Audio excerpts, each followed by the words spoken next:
الرحيم. الحمد لله الذي أنزل القرآن بلسان عربي مبين وأنار به قلوب عباده المتقين، والصلاة والسلام على أشرف الأنبياء والمرسلين الذي أنقذ الله به الناس من الضلالة وهدى الناس إلى صراط مستقيم، صراط الله الذي له ما في السماوات وما في الأرض ألا إلى الله تصير الأمور. மார்க்கத்தில் ஒரு சில பகுதிகளை தெரிந்து கொள்ள வேண்டும் அல்லது தெரிந்த விடயங்களை ஞாபகப்படுத்தி கொள்ள வேண்டும் என்ற ஒரு உயரிய எண்ணத்தோடு இந்த இடத்தில் ஒன்று கூடியிருக்கிறோம். அல்லாஹ் ரப்புல் ஆலமீன் அந்த எண்ணத்தை ஏற்றுக்கொண்டு அந்த எண்ணத்திற்குரிய பூரண கூலியை எனக்கும் உங்களுக்கும் தர வேண்டும் என்ற அந்த பிரார்த்தனையோடு இன்றைய இந்த அமர்வினுடைய தலைப்புக்குள் நான் நுழைகிறேன். இன்றைய அமர்வில் நபிகளாருடைய ஒரு அருமையானதொரு ஒரு நபிமொழி இருக்கிறது. முஆத் இப்னு ஜபல் ரலியல்லாஹு அன்ஹு அவர்களுக்கு நபிகளார் செய்த உபதேசம். அந்த உபதேசம் உண்மையில் மறுமை நாள் வரைக்கும் இந்த சமூகம் பாடம் படிக்க வேண்டிய அற்புதமானதொரு நபிமொழி. ஒவ்வொரு வீட்டிலும் பெற்றோர்கள் குழந்தைகளுக்கு கற்றுக் கொடுக்க வேண்டிய, பெற்றோர்கள் சகிதம் மனனம் செய்ய வேண்டிய அற்புதமானதொரு நபிமொழி. அந்த நபிமொழி அழகானதொரு பிரார்த்தனையையும் எமக்கு கற்றுத்தருகிறது. எம்மில் பலர் அந்த பிரார்த்தனையை மனனம் செய்திருக்கிறோம். திருமதியில் வரக்கூடிய செய்தி, நபிகளார் ஸல்லல்லாஹு அலைஹி வஸல்லம் அவர்கள் சொல்கிறார்கள், முஆத் இப்னு ஜபல் ரலியல்லாஹு அன்ஹு குறித்த அந்த சஹாபி தான் அந்த நபிமொழியை அறிவிப்பு செய்கிறார். முஆத் இப்னு ஜபல் ரலியல்லாஹு அன்ஹு அன்ன ரசூலுல்லாஹி ஸல்லல்லாஹு அலைஹி வஸல்லம் அஹத பியதி வகால் யா முஆத்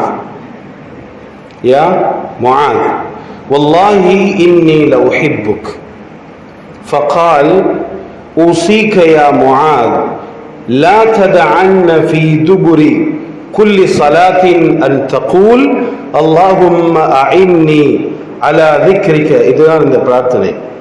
அல்லாஹும்ம அஇன்னி அலா திக்ரிக வ ஷுக்ரிக வ ஹுஸ்னி இபாதத்திக். எம்மில் பலர் மன்னனம் செய்திருக்கக்கூடிய ஒரு பிரார்த்தனை. ஐங்கால தொழுகையின் பின்னர் ஓத வேண்டும் என்ற ஆர்வம் ஊட்டப்பட்ட ஒரு பிரார்த்தனை. அல்லாஹும்ம அஇன்னி அலா திக்ரிக வ ஷுக்ரிக வ ஹுஸ்னி இபாதத்திக். எனவே கணித்துக்குரிய சகோதரர்களே, இந்த ஹதீஸ் விளக்க உரை என்பதும் ஒரு அற்புதமானது, ஒரு பகுதி, அற்புதமான ஒரு வகுப்பு அது. ஏனென்றால் நபிகளார் ஸல்லல்லாஹு அலைஹி வஸல்லம் அவர்களுக்கு கொடுக்கப்பட்ட அந்த முஅஜிசாத்துகள், அற்புதங்களில் ஒன்றுதான் ஜவாமிஉல் கலிம் என்பது ஒரு அற்புதம். ரத்தின சுருக்கமான வார்த்தை பிரயோகங்களோடு நபிகளார் வழிகாட்டுவார்கள், உபதேசிப்பார்கள் சமூகத்துக்கு, சஹாபாக்களுக்கு. அவர்கள் சொல்லுகின்ற அந்த நபிமொழி கருத்து செறிவுமிக்க ஒரு நபிமொழியாக, ஒரு உபதேசமாக, மீள மீள ஆய்வுக்குட்படுத்த வேண்டிய, அதுக்கு தகுதியான, பலராலும் வாசிக்கப்பட வேண்டிய, மீள மீள காலத்துக்கு காலம் மீள்வாசிப்பு செய்யப்படக்கூடிய அந்த தரத்தில் தான் நபிகளாருடைய ஒவ்வொரு நபிமொழிகளிலும் இருக்கும். எனவே அந்த ஷரஹுல் ஹதீத் என்றதை அழைப்பார்கள். அந்த நபி ஷரஹுல் ஹதீத் என்றால் ஹதீத் விளக்க உரை. எனவே கணித்துக்குரிய சகோதரர்களே, இந்த ஹதீரை பாருங்கள். முஆத் இப்னு ஜபல் ரலியல்லாஹு அன்ஹு அவர்கள் ஒரு இளம் நபித்தோழராக இருக்கின்ற சந்தர்ப்பத்தில் தான் இந்த செய்தி, இந்த பிரார்த்தனை அந்த சஹாபிக்கு கற்றுக் கொடுக்கப்படுகிறது. நபிகளார் சொல்கிறார்கள், அந்த சஹாபி சொல்கிறார், நபிகளார் ஸல்லல்லாஹு அலைஹி வஸல்லம் என்னுடைய கரத்தை பிடித்து அஹத பியதி வகால். அது குறித்து சஹாபி அறிவிப்பு செய்யும் போது பொதுவாக நபிமொழிகள் எப்படி இருக்கும்? நபிகளார் இப்படி சொன்னார், கால நபி ஸல்லல்லாஹு அலைஹி வஸல்லம், அல்லது சமிஅது ரசூலுல்லாஹி ஸல்லல்லாஹு அலைஹி வஸல்லம், நபிகளார் சொல்ல நான் கேட்டேன், அல்லது ரஅய்து நபி, நபிகளார் இப்படி செய்ததை நான் கண்டேன். இப்படித்தான் பொதுவாக நபிமொழிகள் இருக்கும்.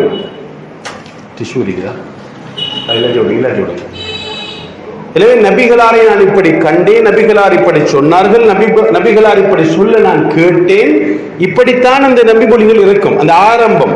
ஆனால் இதனை கொஞ்சம் வித்தியாசமானது. அந்த சஹாபி சொல்கிறார், நபிகளார் என்னுடைய கரத்தை பிடித்து சொன்னார்கள். இது எதனை சொல்லுகிறது, எதனை காட்டுகிறது என்றால், நபிகளார் ஸல்லல்லாஹு அலைஹி வஸல்லம் தன்னுடைய தோழர்களோடு, தன்னுடைய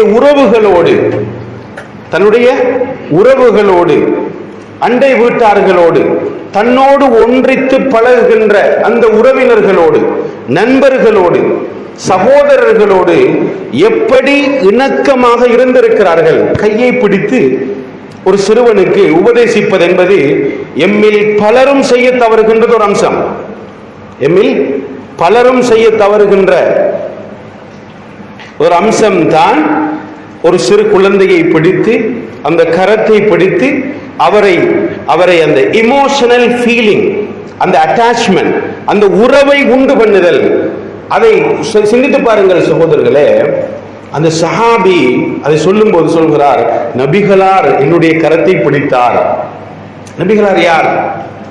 அவர் ஒரு நபி என்பதை தாண்டி, நபிகளார் என்பது ஒரு நபி, சமூகத்தில் உயர்ந்த அந்தஸ்தில் இருக்கக்கூடிய ஒரு மனிதர், அரசியல் தலைவர், மதீனாவினுடைய ஜனாதிபதி, உயர் பதவியில் இருக்கக்கூடிய ஒரு மனிதர், ஒரு சிறுவனுடைய 14 அல்லது 17 அல்லது 15 வயது மதிக்கத்தக்க அந்த குழந்தையை பிடித்து, அவருடைய கரத்தை பிடித்து அவருக்கு உபதேசம் செய்ய முனைகிறார் என்பது உண்மையில் ஒரு சிறந்ததொரு பண்பல்லவா, ஒரு சிறந்ததொரு செயல்.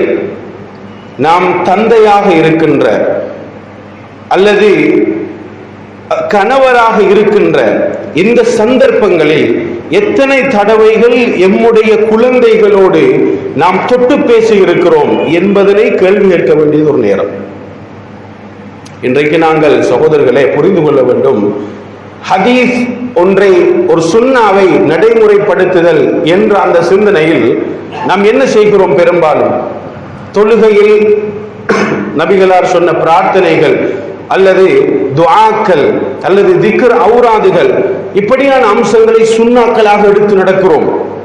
இந்த துஆவை நபிகளார் சொன்னார்கள், பிரயாணத்தின் போது இந்த துஆவை நபிகளார் கற்றுத் தந்தார்கள், அதை ஒரு சுன்னாவாக எடுத்து நடக்கிறோம். அதை செய்யும் போது எமக்கு நன்மை கிடைக்கும் என்ற அந்த எண்ணம் எமக்கு உருவாகிறது.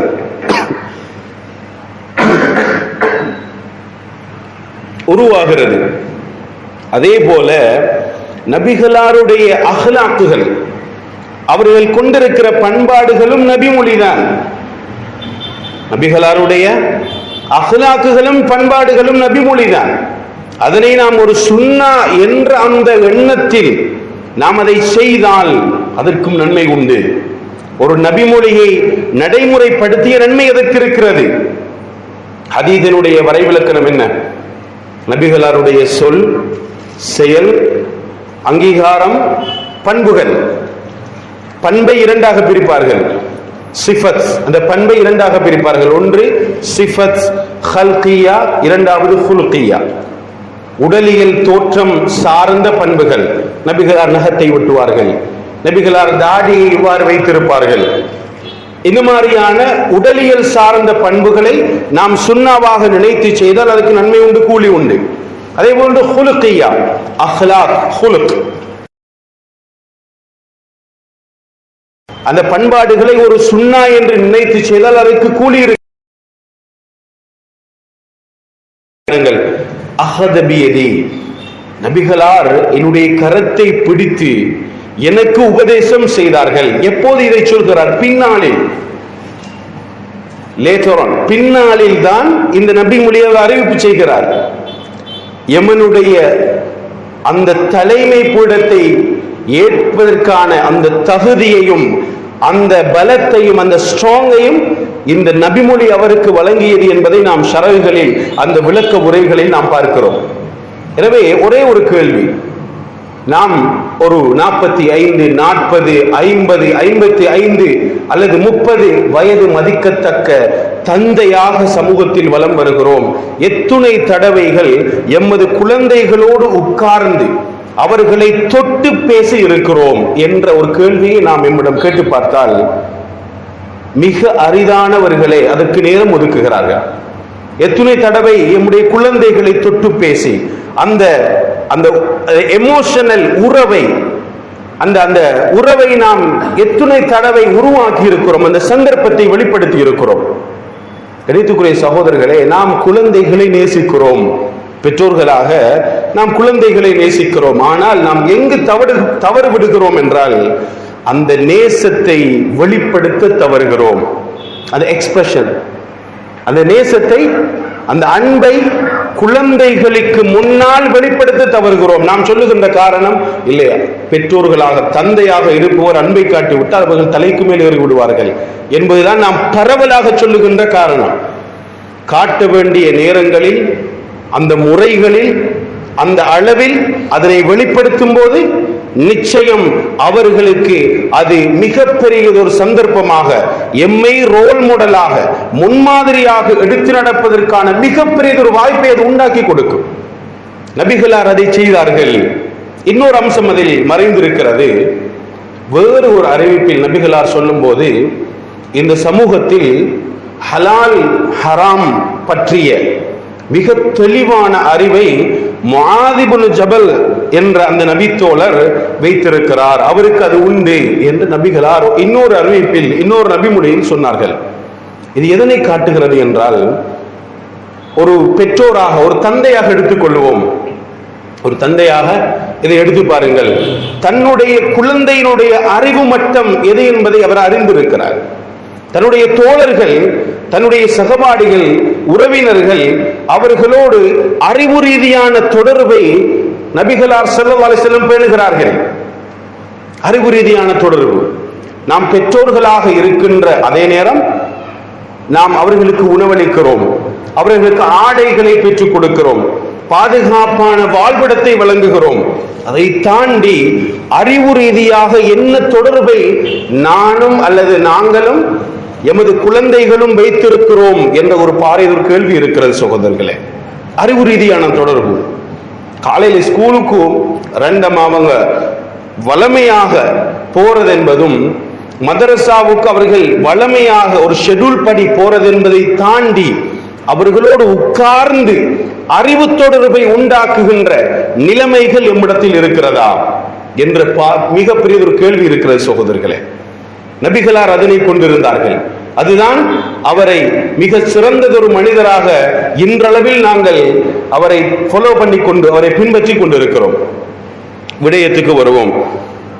எனவே அவர் என்னுடைய கரத்தை பிடித்து, யா முஆஸ் வல்லாஹி இன்னி லஉஹிப்புக், அருமையானதொரு வார்த்தை.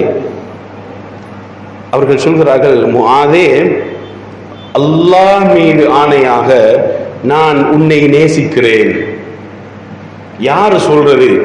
நபிகளார் ஸல்லல்லாஹு அலைஹி. இது வெறும் படிப்பதற்கு, அழகான வார்த்தைகளில் ரசித்து சொல்வதற்கு மட்டுமல்ல சகோதரர்களே, வாழ்க்கையில் இதை அந்த 4 சுவற்றுக்குள், அந்த கூரைக்குள், அந்த வீட்டுக்குள் நடைமுறைப்படுத்தினால் வீடுகள் சுவனச்சோலைகளாக மாறும், நிச்சயம் மாறும்.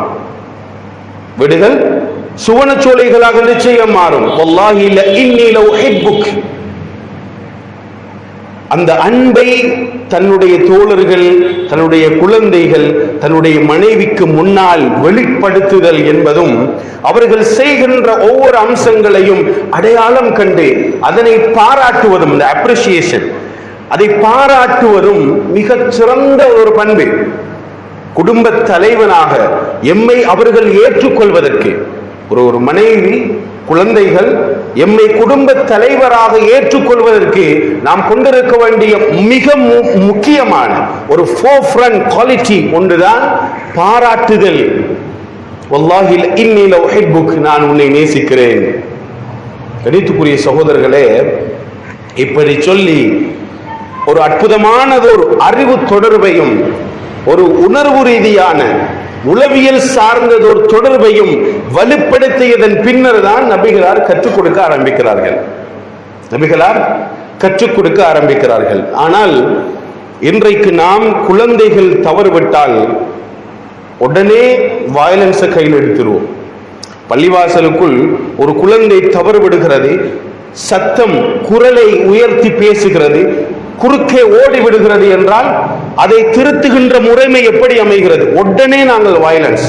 நாங்கள் சிந்திக்கிறதெல்லாம் எங்கட 40-45 வயசுல நாங்க எப்படி ரியாக்ட் பண்றோமோ, பள்ளிகளுக்குள் மஸ்ஜிதுக்குள்ள நாங்க எப்படி ரியாக்ட் பண்றோமோ அதே மாதிரி அந்த 15 அல்லது 12-10 வயது குழந்தையும் ரியாக்ட் பண்ண வேண்டும், செயற்பட வேண்டும் என்பதை நாம் எதிர்பார்க்கிறோம். ஆனால் அது பிழை.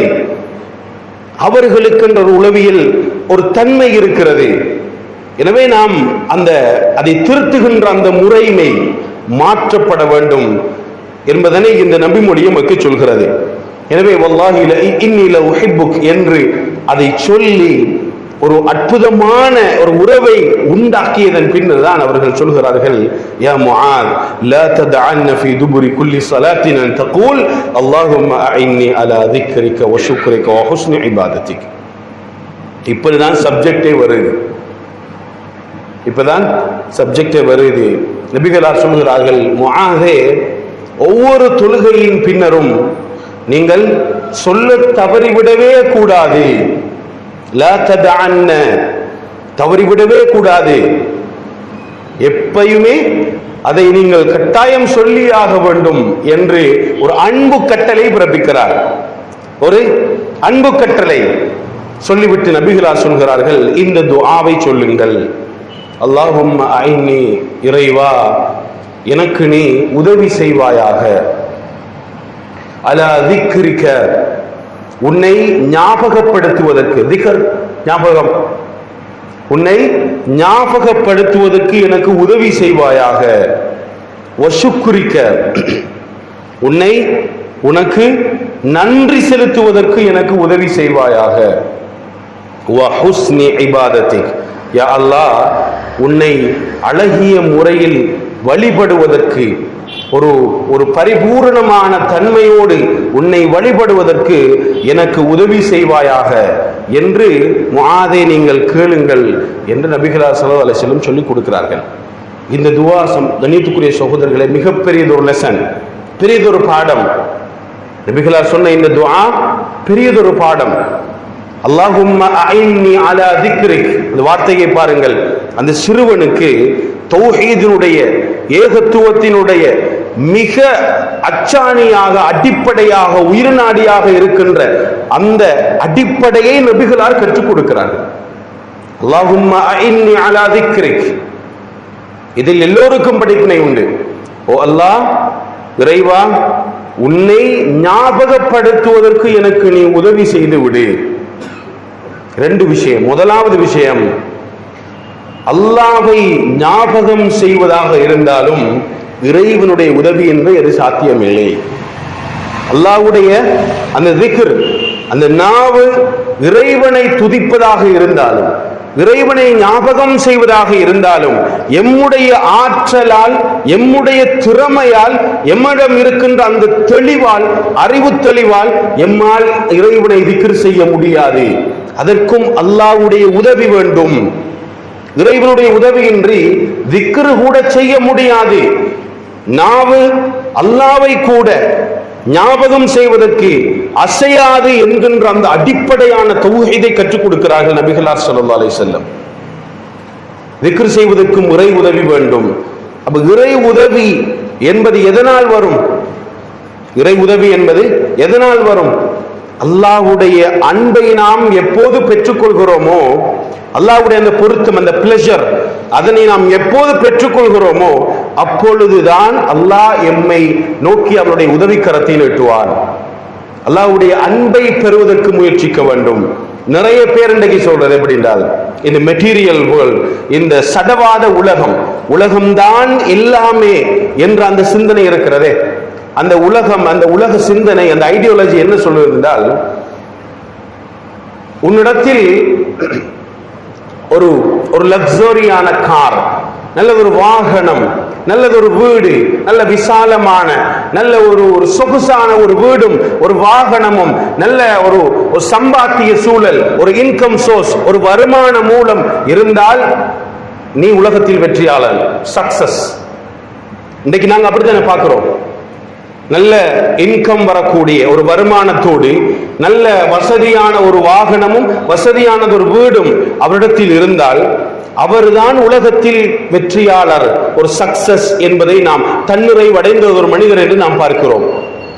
ஆனால் அல்லாஹ் சொல்கிறான், நபிகளாருடைய செய்திகளும் சொல்லுகிற செய்தி என்னவென்றால், அல்லாஹ்வுடைய உதவியை யார் பெறுகிறாரோ, அல்லாஹ்வுடைய உதவியை யார் பெறுகிறாரோ, அல்லாஹ்வை ஞாபகம் செய்வதற்கும் அல்லாஹ்வை தொழுவதற்கும் அந்த இறை சிந்தனையோடு வாழ்வதற்கும் யார் அந்த இறை உதவியை பெறுகிறாரோ அவர்தான் உண்மையான ஒரு சக்சஸ்ஃபுல் பர்சன், ஒரு வெற்றி அடைந்தது ஒரு மனிதர். இன்னைக்கு நாங்க பார்க்கிறோம் சமூகத்தில், கணித்துக்குரிய சகோதரர் சிந்தித்து பாருங்கள், நல்ல சிறந்த வருமானத்தோடும் நல்ல மக்களுடைய கண்களுக்கு நல்லதொரு வாழ்க்கையை வாழ்ந்து கொண்டிருப்பார், அவரிடத்தில் தொழுகை இருக்காது, அவரிடத்தில் தொழுகை இருக்காது. தொடர்ந்தேச்சியானது ஒரு பாவத்தை அவர் செய்து கொண்டிருப்பார்.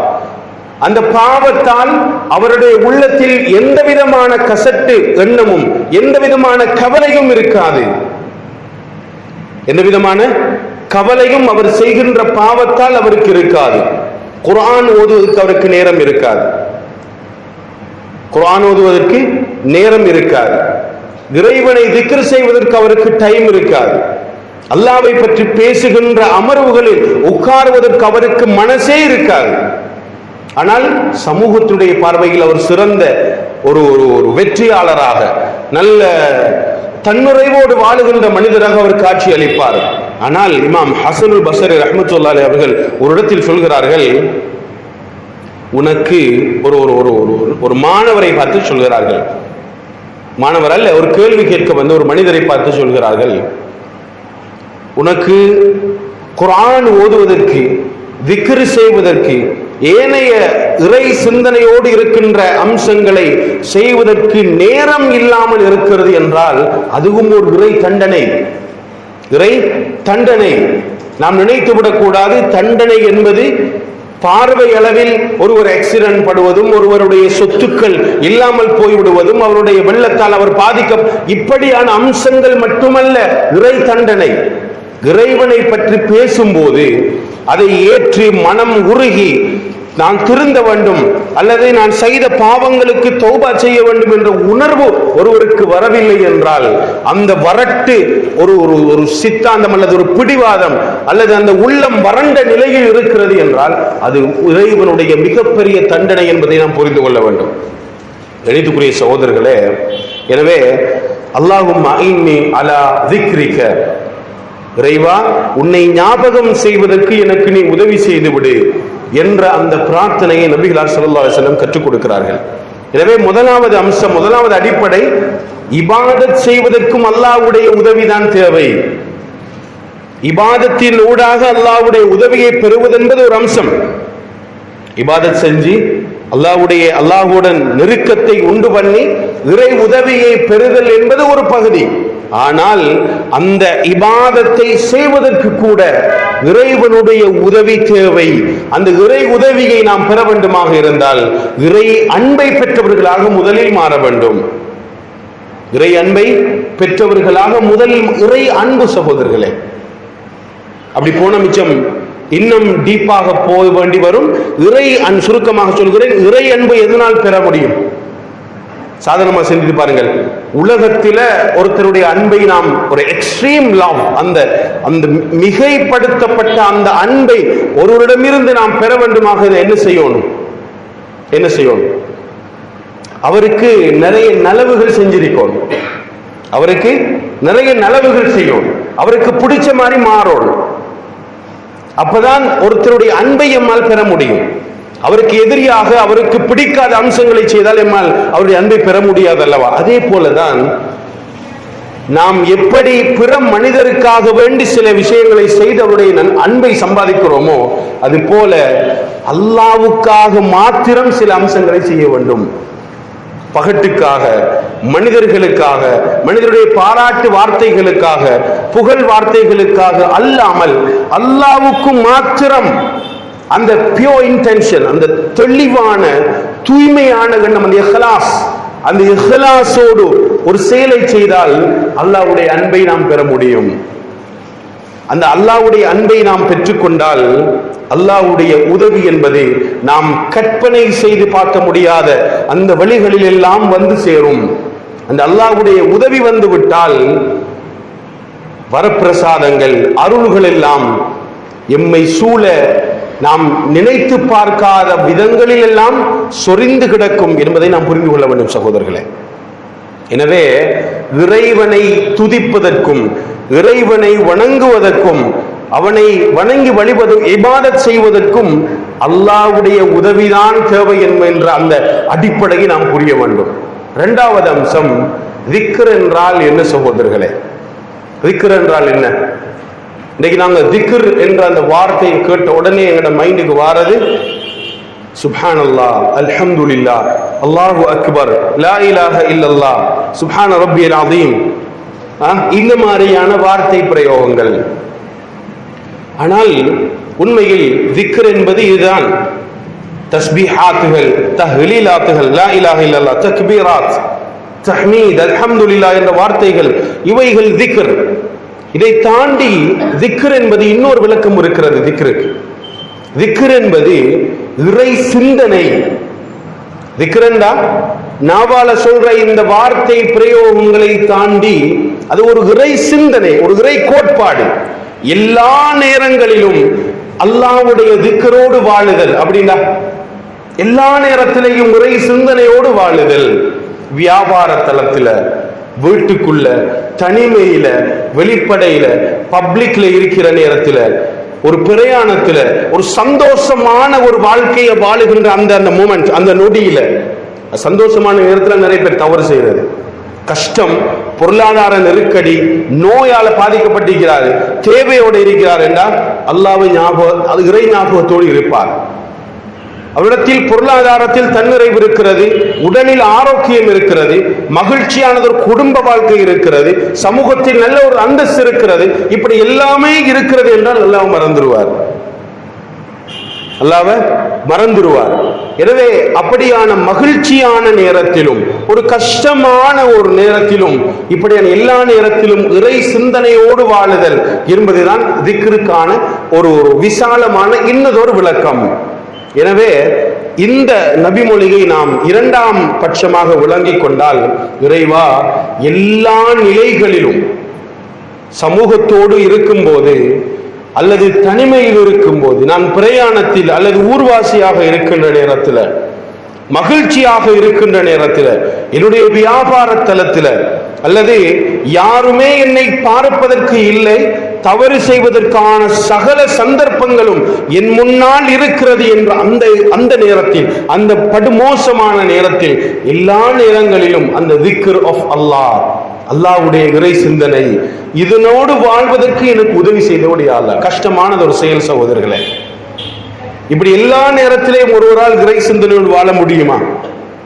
கொஞ்சம் கடினம்தான். அதனைத்தான் நபிகள் ஸல்லல்லாஹு அலைஹி வஸல்லம் இந்த சிறுவனுக்கு கற்றுக் கொடுக்கிறார்கள். உன்னுடைய வாழ்வின் ஒவ்வொரு நிமிடங்களிலும் நீ இறை சிந்தனையோடு வாழ்வதற்கு, திக்ரோடு இருப்பதற்கு அல்லாஹ்விடத்தில் உதவியை தேடிக்கொள். அதற்கு இறை உதவியை தாண்டி எதுவும் அதனை சாத்தியமாக்க முடியாது. சொல்வார்கள், சில அருள்கள் உண்டு, அல்லாஹ்வுடைய சில அருள்கள் உண்டு, அந்த அருள்களை எம்முடைய திறன்களால் பெற்றுக்கொள்ள முடியாது, எம்முடைய முயற்சிகளால் பெற்றுக்கொள்ள முடியாது. உதாரணமாக ஒரு அறிவு இருக்கிறது. அறிவு என்பதை எம்முடைய முயற்சி, எம்முடைய திறன், எம்முடைய நேரம் எல்லாவற்றையும் செலவழித்து இறை உதவியோடு அதனை பெற்றுக்கொள்ள முடியும். அறிவு, எம்முடைய முயற்சி வேண்டும். சிந்தித்து பாருங்கள், ஒரு சாலிகானது ஒரு மனைவி எங்களோட முயற்சியால் எடுக்கலுமா? எங்களோட டேலண்ட், எங்களோட ஸ்கில், எங்களோட திறமையால சாலிகான மனைவி எடுக்கலுமா? கேளா. ஒருத்தர் நல்ல நாலேஜ் இருக்குது, அந்த நாலேஜ் வச்சு சாலிகான மனைவி எடுக்கலுமா? அதற்கு அது சம்திங் டிவைன், அது ஒரு அல்லாஹ்வுடைய ஸ்பெஷல் கிஃப்ட். அது எங்களோட திறமையால எடுக்க இயலாத ஒரு விஷயம். அது அல்லாஹ் தான் தரும்.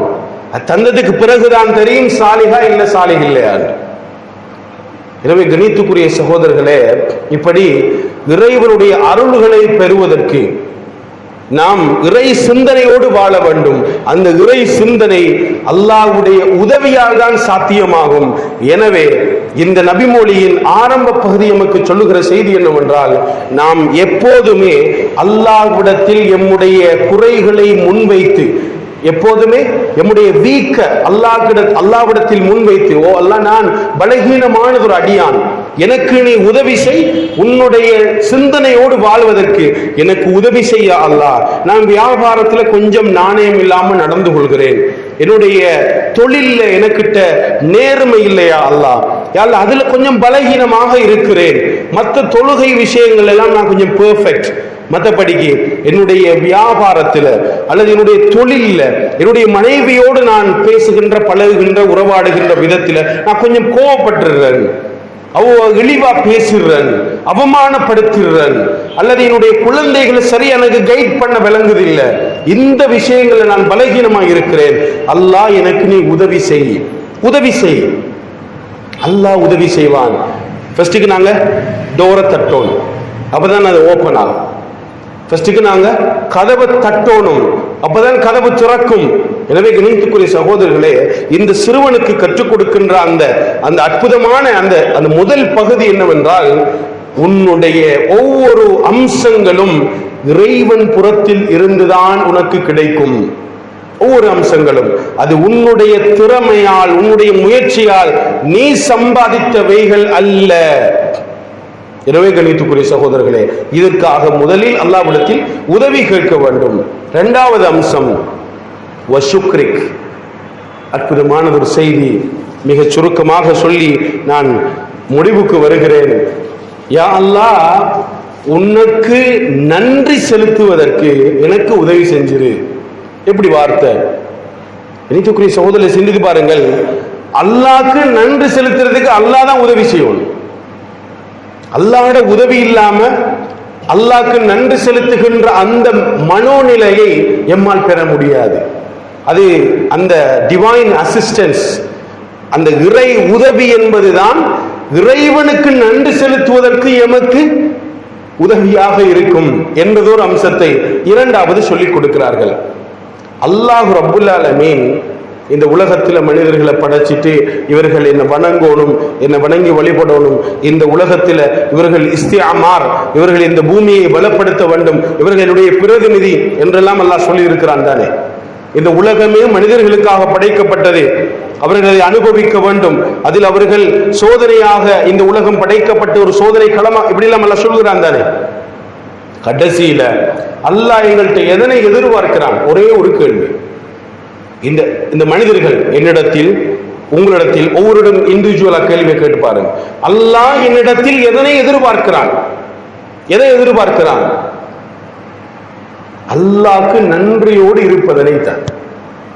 அல்லாஹ் இபாதத் செய்வதற்கு படைத்திருக்கிறேன் என்று சொல்வதனுடைய மறுகருத்து என்ன? அல்லாஹ் எமக்கு தந்த அருள்களுக்கு அந்த இபாதத்தினூடாக நாம் நன்றி செலுத்துகிறோம். நன்றி செலுத்துதல் என்பதுதான் வாழ்வினுடைய அடிப்படை என்று சொன்னாலும் அது மிகையாகாது. அப்ப இறைவனுக்கு நன்றி செலுத்துதல் என்பது ஒரு பரந்துபட்ட ஒரு மிகப்பெரிய ஒரு அம்சம். ஆனால் இன்றைக்கு நாம் இறைவனுக்கு நன்றி செலுத்துதல் என்பதனை நாம் எப்படி புரிந்திருக்கிறோம், அல்லது நம்மளுடைய அந்த பிராக்டிக்கல் லைஃப்ல அது எப்படி வாழ்க்கையில இறைவனுக்கு நன்றி செலுத்துதல் என்ன நாங்க விளங்கி வச்சிருக்கிறது? 2 ரக்காத் சுன்னத் தொழுகிறது, நன்றி செலுத்தி 2 ரக்காத் தொழுது, ஏதாவது கிஃப்ட் கிடைச்சா, அல்லது ஸ்வீட் ஒன்று விழுந்துட்டா, அல்லது பிசினஸ்ல பெரிய ஒரு ப்ராஃபிட் ஒன்று கிடைச்சா நாங்க 2 ரக்காத் சுன்னத் தொழுது நன்றி செலுத்துறது. அல்லது நான் ஏற்கனவே சொல்வது மாதிரி இந்த தஸ்பீஹாத்துகள், சுப்ஹானல்லாஹ் அல்லது அல்ஹம்துலில்லாஹ், அல்லாஹு அக்பர், இதுகள் அதிகப்படுத்திக் கொள்வது, ஒரு குறிப்பிட்ட நேரத்துக்கு அந்த வார்த்தையை அதிகப்படுத்துறது. இது நான் அல்லாஹ்க்கு நான் நன்றியோடு இருக்கிறேன் என்று நாம் சொல்கிறோம். ஆனால் உண்மையிலே சகோதரர்களே, இறைவனுக்கு நன்றியோடு இருப்பதனுடைய அர்த்தம் என்ன தெரியுமா? இறைவனுக்கு நன்றியோடு இருப்பது என்பது அல்ஹம்துலில்லாஹ் என்று சொல்வதோடு நின்று விடாது. இறைவனுக்கு நன்றி செலுத்துதல், அதனால்தான் அது ஒரு பெரியதொரு கருத்து என்பதனால்தான் அந்த அம்சத்தை நபிகளார் இதில் உள்ளடக்கி இருக்கிறார்கள். திக்ர் என்பது எவ்வளவு விசாலமானது ஒரு கருத்தோ அதே போன்று சுக்ர் என்பதும் மிக பெரியதொரு கருத்து. நபிகளார் அதை அதனால் தான் உள்ளடக்கினார்கள். எனவே நன்றி செலுத்துதல் என்றால் அல்லாஹ் தந்த அருள்களை அல்லாஹ் தந்த அருள்களை அவன் விரும்புகின்ற வழியில் பயன்படுத்துதல், இதுதான் அல்லாஹ்வுக்கு நன்றி செலுத்துதல். சுப்ஹானல்லாஹ் சொல்வது மட்டுமல்ல, அதுவும் தான், அது மட்டுமல்ல. அல்ஹம்துலில்லாஹ் சொல்வது மட்டுமல்ல, அல்லாஹ் தந்த அருள்களை அவன் விரும்புகின்ற, அவன் நேசிக்கின்ற வழியில் பயன்படுத்துதல். அல்லாஹ் எனக்கு உங்களுக்கு அறிவை தந்திருக்கிறான் என்றால் அந்த அறிவை அல்லாஹ் விரும்புகின்ற, இஸ்லாம் பிரயோசனம் அடைகின்ற, இஸ்லாத்துக்கு பிரயோசனப்படுகின்ற, பலருக்கு பிரயோசனப்படுகின்ற அந்த வழியில் அந்த அறிவை பயன்படுத்துதல். அல்லாஹ் எனக்கு செல்வத்தை தந்திருக்கிறான், எண்ணில் அடங்காத அருளை தந்திருக்கிறான், செல்வத்தை தந்திருக்கிறான் என்றால் அந்த செல்வத்தை அல்லாஹ் சொல்லுகின்ற, அந்த அல்லாஹ் விரும்புகின்ற அந்த வழியில் அதனை பயன்படுத்துதல், அதை செலவழித்தல், அதுதான் அல்லாஹ்வுக்கு நன்றி செலுத்துதல். அந்த செல்வத்திற்கான சுக்ர், அதனை செலவழித்தல். அறிவுக்கான சுக்ர், அதனை அவன் விரும்புகின்ற வழியில் பயன்படுத்துதல்.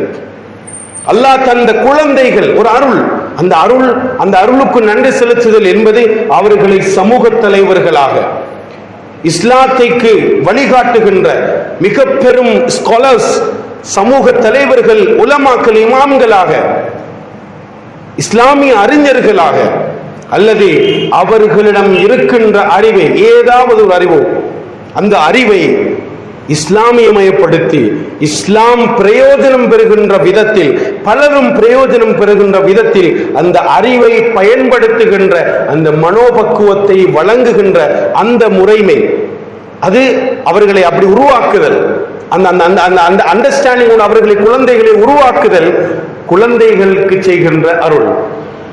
அல்லாஹ் அந்த குழந்தைகளுக்கு செய்கின்ற நன்றி கடன், சுக்ர். கணித்துக்குரியவர்களே, இப்படி சுக்ர் என்பது, இறைவனுக்கு நன்றி உணர்வோடு இருத்தல் என்பது அல்லாஹ் தந்த அருள்களை அவன் விரும்புகின்ற வழியில் பயன்படுத்துதல் தானே தவிர வெறுமனே சுப்ஹானல்லாஹ் என்ற வார்த்தையோடு முடங்கி போவதல்ல. 2 ரக்காத் சுன்னத்து தொழுகையோடு சுருக்கிக் கொள்வதல்ல.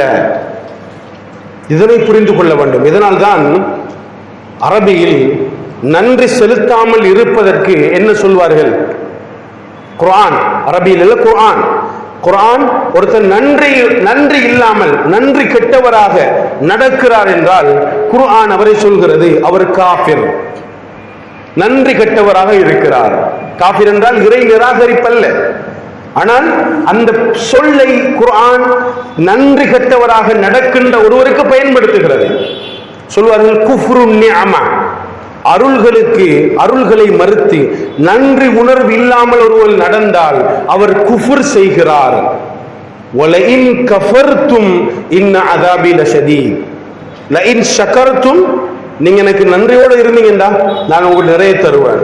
வலஇன் கஃபர்தும், அதை நிராகரித்தீர்கள் என்றால், அப்படின்னா கஃபர, காஃபிர், குஃப்ர், நன்றி கெட்டவனாக நீங்கள் இருந்தால் இன் அஸாபி லஷதீத், என்னுடைய வேதனை மிக கடுமையாக இருக்கும்.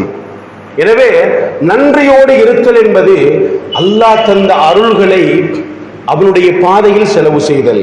அல்லாஹ் அறிவை தந்திருக்கிறான் என்றால் அதனை வைத்து யாரை எப்படி, எந்த நேரத்தில் எப்படி துல்லியமாக ஏமாற்றலாம் என்பதற்கல்ல. அதனை வைத்து நான் சம்பாதித்து உலகத்தின் அருள்களை மிக மிக வேகமாக தேடிக்கொண்டு அதனை நான் அனுபவித்து வாழ்வதற்கல்ல அந்த அறிவு. இன்னைக்கு நாங்க இந்த மெட்டீரியல் வேர்ல்டு, இந்த சடவாத உலகம் சிந்தனை நமக்கு கற்றுத்தந்த ஒரு மோசமானது ஒரு ஐடியாலஜி, ஒரு கொள்கை, ஒரு கோட்பாடு என்னண்டா, லேர்ன் டு ஏர்ன். நீங்கள் கற்றுக்கொள்ளுங்கள். எதற்காக? சம்பாதிப்பதற்காக. நீங்க படிக்கிறதெல்லாம் இந்த இன்ஜினியரிங், இந்த பயோமெடிக்கல் சயின்ஸ் அல்லது இந்த பிசிக்ஸ், இந்த ஆர்ட்ஸ் எல்லாமே எதுக்கு? நீங்க சம்பாதிப்பதற்கு. Learn to earn. ஆனா இஸ்லாம் சொல்வது அதை அல்ல சகோதரர்களே.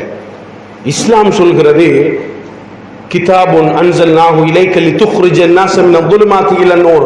அறிவு என்றால் அது உன்னை வழிகாட்ட வேண்டும்.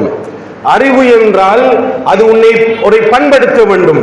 அறிவு என்றால் அது உனக்கு அந்த அந்த அந்த ஹம்பிள்னஸ், அந்த அந்த அந்த பணிவுத்தன்மையை தர வேண்டும். இதுதான் அறிவு. இஸ்லாம் சொல்லுகின்ற டெஃபினிஷன், வரைவிலக்கணம். அறிவு என்பது உன்னை ஹிமிலியேட் பண்ணணும். அது அந்த என்ன சொல்றது அந்த பண்படுத்த வேண்டும். அதுதான் அறிவு. கண்ணியத்துக்குரிய சகோதரர்களே, எனவே இறைவனுக்கு உதவி செய்தல் என்றால் என்ன? அல்லாஹ் தந்த அருள்களை அவன் விரும்புகின்ற வழியில் பயன்படுத்துதல் என்ற அந்த கருத்தை நாம் புரிந்து கொள்ள வேண்டும். ஷுக்ர். இதை எமது குழந்தைகளுக்கு நாம் கற்றுக் கொடுக்க வேண்டும். அவர்கள் உலகத்தின் எந்த மூலைக்கு சென்றாலும் இந்த ஃப்ரேம், இந்த இஸ்லாத்தினுடைய இந்த ஃப்ரேமோடு அவர்கள் வாழ வேண்டும். ஷுக்ர் என்றால் எனக்கு தந்திருக்கின்ற அருள்கள் அது என்னால் சம்பாதிக்கப்பட்டவைகள் அல்ல, அது எனக்கு சொந்தமானவைகள் அல்ல. இறைவன் சொல்லுகின்ற விதத்தில் அதை பயன்படுத்துதல் தான் எனக்கு வழங்கப்பட்ட அந்த கொமாண்ட், அந்த ஏவல். கண்ணியத்துக்குரிய சகோதரர்களே, மூன்றாவது அம்சம் ஹுஸ்னுல் இபாதா. ஒரு பெரியதொரு விளக்கி சொல்லப்பட வேண்டியது ஒரு பகுதி. நேரம் எல்லை கடந்து போகிறது, மிக சுருக்கமாக முடிக்கிறேன். ஹுஸ்னுல் இபாதா சகோதரர்களே, ஹுஸ்னுல் இபாதா என்றால் அழகிய வழிபாடு. நபிகளார் இங்கு சொல்லவில்லை, ஓ அல்லாஹ், இறைவா, உன்னை இபாதத் செய்வதற்கு, உன்னை தொழுவதற்கு, உனக்கு திக்ர் செய்வதற்கு, உன்னை வணங்கி வழிபடுவதற்கு எனக்கு உதவி செய்துவிடு என்ற நபிகளார் கற்பிக்கவில்லை. நபிகளார் என்ன சொல்கிறார்கள்? உன்னை அழகிய முறையில் வழிபடுவதற்கு எனக்கு உதவி செய்து. அப்படி என்ன சகோதரர்களே? அழகிய வழிபாடு, அழகிய வழிபாடு. அதை இன்னும் இலகுபடுத்தி சொல்ல வேண்டுமாக இருந்தால் ஏற்றுக்கொள்ளப்பட்ட வழிபாடு. எப்படி? ஏற்றுக்கொள்ளப்பட்ட வழிபாடு. இன்றைய இஷா தொழுகை 100க்கும் மேற்பட்டவர்கள் தொழுதிருப்போம். இந்த தொழுகை எல்லோருடைய தொழுகையும் ஏற்றுக்கொள்ளப்பட்டதா என்றால் தெரியாது. அது பரிபூரண கூலியை எனக்கும் உங்களுக்கும் பதிவு செய்ய அது காரணமாக இருந்ததா? அது அந்த தொழுகையால் பரிபூரணமான கூலி எமக்கு எழுதப்பட்டதா என்பது எனக்கும் உங்களுக்கும் தெரியாது. எனவே தான் நபிகளார் கற்றுக் கொடுக்கிறார்கள், ஏற்றுக்கொள்ள நீ உதவியாக கேள். எல்லோராலும் இபாதத் செய்ய முடியும், எல்லோராலும் இபாதத் செய்ய முடியும். ஆனால் ஏற்றுக்கொள்ளப்பட்ட இபாதத் எல்லோராலும் செய்ய முடியாது. ஏதோ ஒரு காரணம், அவருடைய நன்மைகள் ஏற்றுக்கொள்ளப்படாமல் இருப்பதற்கான ஒரு பாவத்தை அவர் செய்து கொண்டிருக்கலாம். ஒருவருடைய இபாதத்துகள் படாமல் இருப்பதற்கான சில பாவங்கள் இருக்கிறது இஸ்லாத்தில், அது தனி தலைப்பு. அந்த பாவங்களை செய்து கொண்டு அவர் இபாதத் செய்து கொண்டே இருந்தால் அவருடைய இபாதத் ஏற்றுக்கொள்ளப்படுமா? ஏற்றுக்கொள்ளப்படாது. ஒருவர் இபாதத் செய்கிறார், ஆனால் அவரிடத்தில் முகஸ்துதி இருக்கிறது, அடுத்தவருடைய அங்கீகாரத்தை எதிர்பார்த்துதான் அவருடைய இபாதத்துகள் இருக்கும். முழுமையாக இல்லாவிட்டாலும் ஓரளவுக்கு அடுத்தவருடைய அந்த மரியாதையை, அவருடைய புகழை அவர் எதிர்பார்த்துதான் அந்த இபாதத்தை செய்வார். அல்லாஹ்வுடைய எதிர்பார்ப்பும் இருக்கும், இதுவும் இருக்கும் என்றால் இது ஏற்றுக்கொள்ளப்படுமா? அந்த தூய்மையான இஹ்லாஸ் இருக்க வேண்டும் அல்லவா? எனவே இப்படி பல காரணங்களால் ஒருவருடைய இபாதத் ஏற்றுக்கொள்ளப்படாமல் இருக்கலாம். எனவேதான் நபிகளார் சொல்கிறார்கள், முஆதே, ஒரு சிறுவனுக்கு கற்றுக் கொடுக்கின்ற செய்தி சகோதரர்களே. எனவேதான் முஆத் ரலியல்லாஹு அன்ஹு அல்லாஹ்விடத்தில் ஏற்றுக்கொள்ளப்பட்ட இபாதத்தை செய்கின்ற அந்த பாக்கியத்தை கேள், இல்லை என்றால் துரதிஷ்டவாளியாய் மாறி போய் விடுவாய். நாளை செய்தியை நபிகளார் ஸல்லல்லாஹு அலைஹி வஸல்லம் அந்த கருத்தில் உள்ளடக்குகிறார்கள். கணித்துக்குரிய சகோதரர்களே, நாம் இபாதத்துகள் செய்கின்ற அதே வேகத்தில் அதனை அதிகரிக்க வேண்டும் என்று நாம் ஆர்வப்படுகிறோமே, இபாதத்துகளை அதிகரிக்க வேண்டும் என்று நாம் ஆர்வப்படுகிறோம். நிறைய எக்ஸ்ட்ரா ரிவார்ட், நிறைய மேலதிக நன்மைகளை இறைவனம் பெற்றுக்கொள்ள வேண்டும் என்று நாம் ஆசைப்படுகிறோம். இதே வேகத்தில் அது ஏற்றுக்கொள்ளப்படுகிறதா என்பதில் நாம் கவனத்தோடு இருக்க வேண்டும். இதனால்தான் எமக்கு தெரியும், லா தர்ஃபஉ அஸ்வாத்தக்கும் ஃபௌக ஸௌத்தின் நபி என்று வரக்கூடிய அந்த சூரத்துல் ஹுஜராத்துடைய வசனம். அந்த வசனத்தில் அல்லாஹ் ரப்புல் ஆலமீன் சொல்கிறான், நீங்கள் நபிகளாருக்கு முன்னால் சத்தத்தை உயர்த்தி பேசினால் உங்களுடைய பாவங்களை அல்லாஹ் நீங்கள் உணராத நன்மைகளை நீங்கள் உணராத விதத்தில் அழித்து விடுவான், ஏற்றுக்கொள்ளப்படாமல் போய்விடும். நபிகளாருக்கு முன்னால் குரலை உயர்த்தி பேசினால், இது வேறொரு கான்டெக்ஸ்ட்ல அருளப்பட்ட ஒரு வசனம், வேறொரு கருத்துப்பட இன்னொரு தகவல் யூதர்களை மையப்படுத்தி அருளப்பட்டது ஒரு வசனம். ஆனால் ஒரு சஹாபி இருந்தால் அவர் எப்போதுமே குரலை உயர்த்தி கொஞ்சம் அவருடைய வாய்ஸ் கொஞ்சம் சத்தம் போட்டு பேசக்கூடிய தன்மை கொண்டவர். அவருக்கு உடனே பயம் வருகிறது. நானும் நபிகளாருக்கு முன்னால் சில நேரங்களில் கேள்விகள் கேட்கும் போது குரலை உயர்த்தி விடுகிறேன், என்னுடைய பாவங்கள் நன்மைகள் ஏற்றுக்கொள்ளப்படாமல் போயிருக்குமா என்று பல நாட்கள் அழுத வரலாறுகளை சஹாபாக்களுடைய வரலாறுகளை பார்க்கிறோம். இது எதனை காட்டுகிறது என்றால், சஹாபாக்கள் தான் செய்கின்ற இபாதத்துகள் ஏற்றுக்கொள்ளப்படுகிறதா அல்லது ஏற்றுக்கொள்ளப்படாமல் போய்விடுமா என்பதில் அதிக சிரத்தை எடுத்து கவனம் செலுத்தி பயத்தோடும் அச்சத்தோடும் கலக்கத்தோடும் அவர்கள் வாழ்ந்திருக்கிறார்கள் என்பதை பார்க்கிறோம். ஆனா இன்றைக்கு நாங்க எங்களோட லைஃப் ஸ்டைல் எப்படி மாறி இருக்கிறது என்றால், ஐவேளை தொழுகையை பேணி தொழுகிற ஒருவராக இருந்தால் அல்லது ரமலானில் அல்லது ஏனைய காலங்களில் சற்று அடுத்தவர்களை விட கொஞ்சம் மேலதிகமாக தான தர்மங்கள் செய்பவராக இருந்தால் அவர்கள் அல்லது நாம், அது நானாக நீங்களாக இருந்தால் நாம் நினைத்து விடுகிறோம், நாம் சுவர்க்கத்தின் அந்த சாபிக்கூன் அந்த ஃபோர்ஃப்ரண்ட் பீப்புள், முன்னுரிமையில் இருக்கக்கூடியவர்கள் என்று நாம் நினைத்து விடுகிறோம். அந்த மிகச் சிறியதொரு இபாதத்தின் ஊடாக நான் சுவனம் நுழைந்து விடுவேன் என்று நாம் தன்னிறைவு அடைந்து விடுகிறோம். அதனால் பெருமை பட்டுக் கொள்கிறோம். நான் இபாதத் செய்கிறேன், நான் மிகச் சிறந்தவன். ஒருவர் பாவம் செய்கின்ற ஒருவரை கண்டால், இவரெல்லாம் ஏனப்பா இப்படி இருக்கிறார், இவரெல்லாம் ஏன் இப்படி மோசமாக நடந்து கொள்கிறார் என்று அவரை கேவலமான வார்த்தைகளிலோ அல்லது ஒரு ஒரு தர குறைவான நிலையில் நாம் ஈமானில் மிக உயர்ந்த இடத்தில் இருப்பதை போன்று நாம் சிந்தித்து விடுகிறோம் நாம் செய்கின்ற இபாதத்துகளின் ஊடாக. ஆனால் நாம் செய்கின்ற இபாதத்துகள் ஏற்றுக்கொள்ளப்படுகிறதா என்பதில் நாம் பயத்தோடு வாழ வேண்டும் என்பதை மறந்து விடுகிறோம். ஒருவர் தவறு செய்தால் சமூகத்தில் முன்னால் பப்ளிக்ல அல்லது நம்முடைய கண்களுக்கு முன்னால் ஒருவர் தவறு செய்தால் அவரை திருத்த வேண்டும், அல்லது நாம் வெறுத்து ஒதுங்க வேண்டும், அல்லது நாம் இஸ்லாம் நமக்கு துஆவை கற்றுத் தருகிறது. அல்ஹம்துலில்லாஹில்லதி ஆஃபானி மிம்ம பித்தலாஹு அல்லது மிம்ம பித்தலாஹுமா மிம்ம பித்தலாஹும், எப்படியோ சுருக்கமாக மிம்ம பித்தலாஹ், அல்லாஹ்வுக்கு எல்லா புகழும், இந்த நிலையில் என்னை வைக்காத அல்லாஹ்வுக்கே புகழ் அனைத்தும். இப்படி ஒரு மூமின் நடந்து கொள்வான்.